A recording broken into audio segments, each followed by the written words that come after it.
میں عزیزو یہاں آپ کو بتانا چاہتا ہوں کہ جب ہم یسوع مسیح کے تخت کی بات کرتے ہیں نا، تو بائبل مقدس کے اندر یسوع مسیح کے کل 6 تختوں کا ذکر ہے، یاد رکھنا، جو مختلف زمانوں میں اور مختلف اوقات میں مختلف ادوار میں لگیں گے، جو کچھ لگ چکے، ان میں سے کچھ لگ چکے ہیں اور کچھ لگنے والے ہیں۔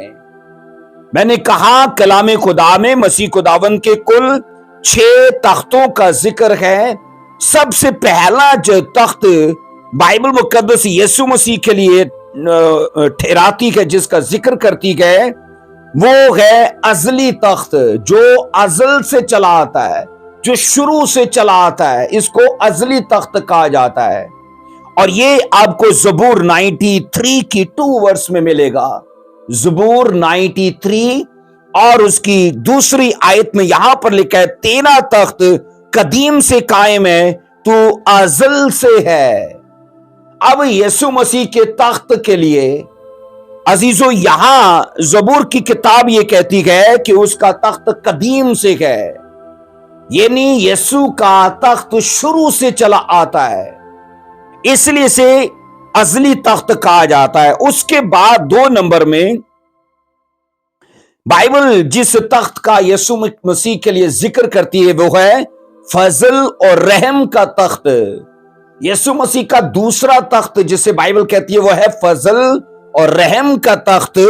عبرانیوں 4 باب کی 16ویں آیت میں لکھا ہے، عبرانیوں 4 باب کی 16ویں ورس میں یوں لکھا ہے، پس آؤ ہم فضل کے تخت کے پاس دلیری سے چلے، تاکہ ہم پر رحم ہو اور وہ فضل حاصل کریں جو ضرورت کے وقت ہماری مدد کرے۔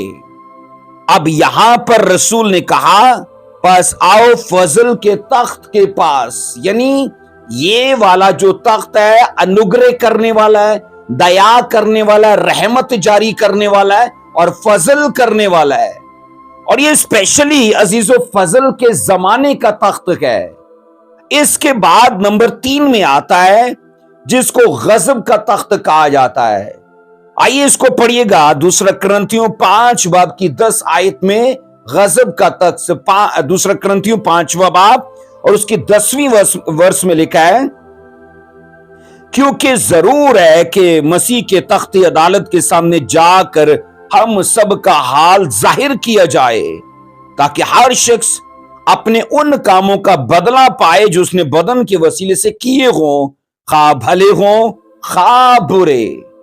تو یہ عزیزو وہ تخت ہے جس کے سامنے جب لوگ جائیں گے تو خدا ایک تو ان کے کاموں کا ان کو بدلہ دے گا، اور یہ اس کے قہر کا، اس کے غصے کا عزیزو تخت ہے، کیونکہ جب خدا نے قہر کیا ہے، جب لوگوں کا خدا نے عدل کیا تو قہر بھی کیا، اور جب قہر کیا ہے تو عدل بھی کیا، یعنی عدل اور قہر یہ دونوں ساتھ ساتھ ہیں۔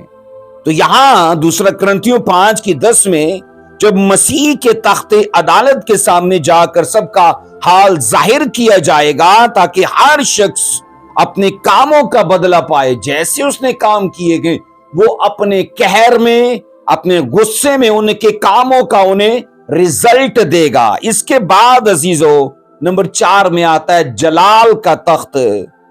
متی 19 کی 28 میں پڑھیں گے، جلال کا تخت نمبر 4 میں آتا ہے۔ متی 19 کی 28 میں لکھا ہے، یسوع نے ان سے کہا، میں تم سے سچ کہتا ہوں کہ جب ابن آدم نئی پیدائش میں اپنے جلال کے تخت پر بیٹھے گا، تو تم بھی جو میرے پیچھے ہو لیے ہو 12 تختوں پر بیٹھ کر اسرائیل کے 12 قبیلوں کا انصاف کرو گے۔ یہ والا عزیزو جو تخت ہے نا، اور متی 19 کی 28 میں اور پھر متی 25 کی 31 میں، دراصل یہ ایک ہی تخت کی بات کی جا رہی ہے، اور یہ جلال کا وہ تخت ہے جو یسوع مسیح کا تخت مسیح کی 1000 سالہ بادشاہت میں لگے گا، اور یہ جلال کا تخت ہے۔ اس کے بعد نمبر 5 میں آتا ہے بڑا سفید تخت، جس کو ہم نے مکاشوہ 20 کی عزیزو 11 میں پڑھا ہے۔